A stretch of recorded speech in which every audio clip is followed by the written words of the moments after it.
Coach Corey Wayne, and this is my video coaching newsletter. And the topic of today's newsletter is going to be, you are a magnificent, divine being. Now, why is this important to help you in your dating, your relationships, improving your pickup skills, improving your success in life? Well, I got a quote that I want to read to you. It's from an atomic scientist. He actually studied quantum physics, and it's from almost 100 years ago. And basically, here's how it goes. He says, as a man who has devoted his whole life to the most clear-headed science, to the study of matter, I can tell you as a result of my research about the atoms this much. There is no matter as such. Matter doesn't exist the way we think it does. What we see as matter originates and exists only by virtue of a force, and we must assume behind this force the existence of a conscious and intelligent mind. This mind is the matrix of all matter. This mind is what underlies the intelligence that we see as the world around us. And that's a pretty fucking fascinating quote, considering this was Max Planck who read this in 1918 as he was accepting the Nobel Prize for quantum physics theory. This is over 100 years ago. And if you've been following my work for a while, you know that I've spent a lot of time studying all the world's spiritual traditions, science, world history, self-improvement, self-help, Constitution, freedom, liberty. Because until you have an understanding of who you are and what you are really, are you really completely 100% sure when you look in the mirror in the morning who is actually looking back at you, who it is that is behind your eyes?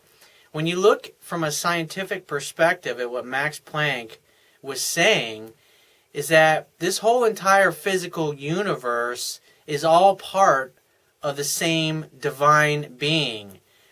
What that means is that the same force that's beating my heart, that's growing my fingernails and growing my hair, is beating your heart, is beating your fingernails, growing your hair, and every other person's in this world. Deepak Chopra says it like this. He says, we are the eyes of the universe looking at itself. We're simply, you and I and everything else in this world is just part of the mind and body of God. And therefore, if we're all part of the same being, when you study, you look at Jesus' work. When he was on the cross and he's being crucified, what did he say? He said about the people that put him there. He said, forgive them, Father, for they know not what they do. And what I believe is he was saying is that they are not aware of their own divinity. I look at it this way.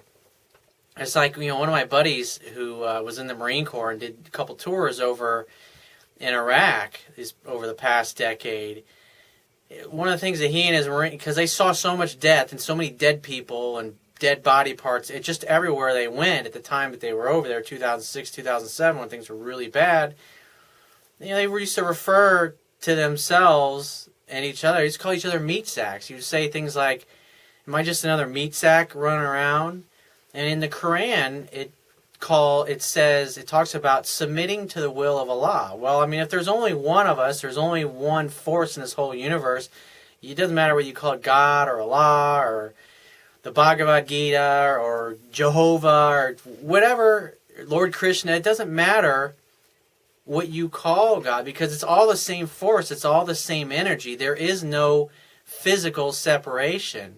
When you look at what the indigenous tribes like the Mayans and the other indigenous tribes around the world, what they say is that there isn't a you, there isn't a me, there isn't a planet, there isn't an earth, a sky, or anything. Everything is simply consciousness. And from a quantum physics perspective, we're all blinking into and out of existence 60 million times a second. When you study quantum particles and how they interact, that you literally, everything that we see in this world blinks into and out of existence 60 million times a second. And so what that means is that, I mean, you look at everybody walking around who is not living their life or living or becoming their full potential or staying in mediocre relationships. Well, why do these things happen? Because we get locked into these limiting beliefs, these limiting mental constructs, these irrational fears, because literally whatever you believe in your mind, I mean, the part of us that creates all the separation between you, me, and everything else is the part of us that says, I am what I do, I am what I have, I am my reputation, my name is Frank, that person's name is George, whatever it happens to be. This is the perspective that mentally we give ourselves. And because what I look at people is, you're either aware of your own divinity and connected to the divine, which God, every spiritual tradition says that God talks to us through our hearts. Our hearts, our feelings are our truth. And when you listen, and you're either listening and functioning and in harmony with your own divinity and aware of your own connectedness to everyone and everything in this world, and you honor, because you look at the Founding Fathers looked at all of us as divine sovereign beings, that our freedom comes not from the state, not from man, but from the Lord. These are inalienable rights. They are granted to us when we are born into this world. And so the way I look at people is, you're either connected to your own divinity and you feel it, you're aware of it, and you know it, and you would never harm anyone or another. You would never impinge upon the free will of another, or you're not. And people that are lost in their mind, they have limiting beliefs. They feel, I can't get over, my ex-girlfriend dumped me 6 months ago, I can't get over it. Whatever it happens to be, these are the things that mentally inhibit us from moving forward. And like the things I talk about in my book, How to Be a 3% Man, these are the techniques and the methods that I use to personally erase or undo all of the old negative programming, irrational fears, limiting beliefs that I had adopted throughout my life.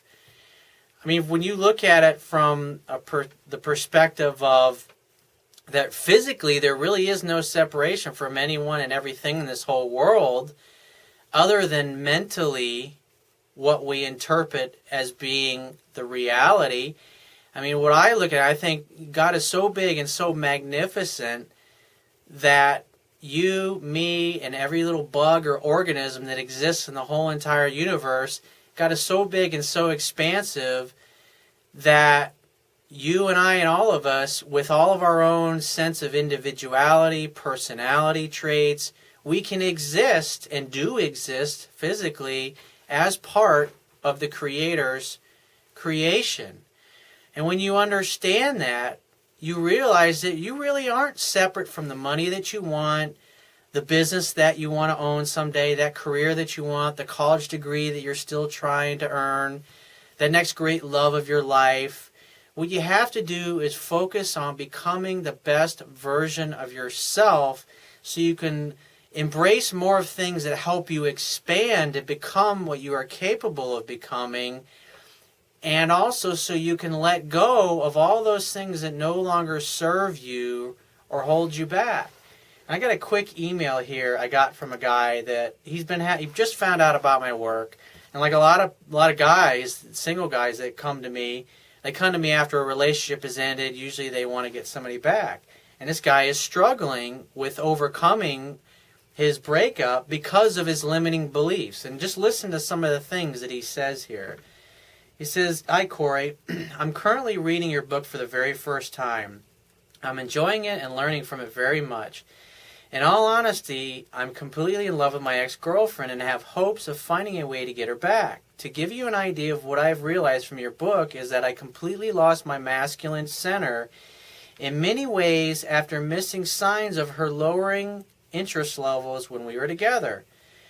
When we first started dating, I told her how in the past I would walk out on a girl's life, never to be seen or heard from again. At the time, it was true. With her, I didn't stick to it. I couldn't for some reason. Here he's putting the blame for his breakup upon something outside of himself. He didn't have any control over it. Every time I left, I came back on my own accord. When she decided to test me, I failed miserably to the point where she realized it no longer mattered. When you tell a woman that you are something or that you're going to do something and then you don't, she doesn't trust your masculine core, and eventually she just learns to think that you're full of shit, and she'll reject you because she just simply doesn't trust you. You don't make her feel safe and comfortable. I wanted to leave 4 months in as she was negative and pretty much a drag. My lack of self-value kept me with her. I truly feel as if maybe this was the best I could do. She was sexy, smart, financially okay, had education, but she had baggage. It was so heavy that she was negative about everything. Eventually, that negativity became infectious to our relationship, and even worse, me. It's like, oh, I got bit by a bug, or I got the cooties, or something like that. Again, this is us not wanting to take responsibility for our own lives, and that's what people do, is that we keep ourselves from what we want by adopting these bullshit limiting beliefs that tell us that we're separate from what we want. We can't recover from what we lost. I mean, the bottom line, the whole purpose of life is simply to become all that you're capable of becoming, and most importantly, to find a way to enjoy every delicious second of your journey here on planet Earth. Because the bottom line is the number of days that you've been on this planet is getting longer, and the amount of days that you have left is getting shorter. So the only thing that you can do is find a way to enjoy it and become all that you're capable of becoming. So if you find this message of value, you can show your appreciation by going down to the Wibbia toolbar, which is at the bottom of your screen if you're watching this video on my website. Click the PayPal donate button and donate any amount that you feel is equal to the value of the information in this video. At the very least, please share this page with all your friends and family by clicking any one of the social network sharing buttons, which are also located on the Wibbia toolbar at the bottom of your screen. If you have a question that you want to ask me, or there's a topic that you want me to cover in a future video newsletter, click the Contact Me tab on the left-hand side of your screen and send me 3 or 4 paragraphs detailing your situation, and just give me several days to get back to you with a detailed response. And if you'd like to talk to me personally and book a paid phone coaching session with me so I can help you with a specific challenge or a situation you need help with, click the Products tab at the top of your screen, and I'll talk to you soon.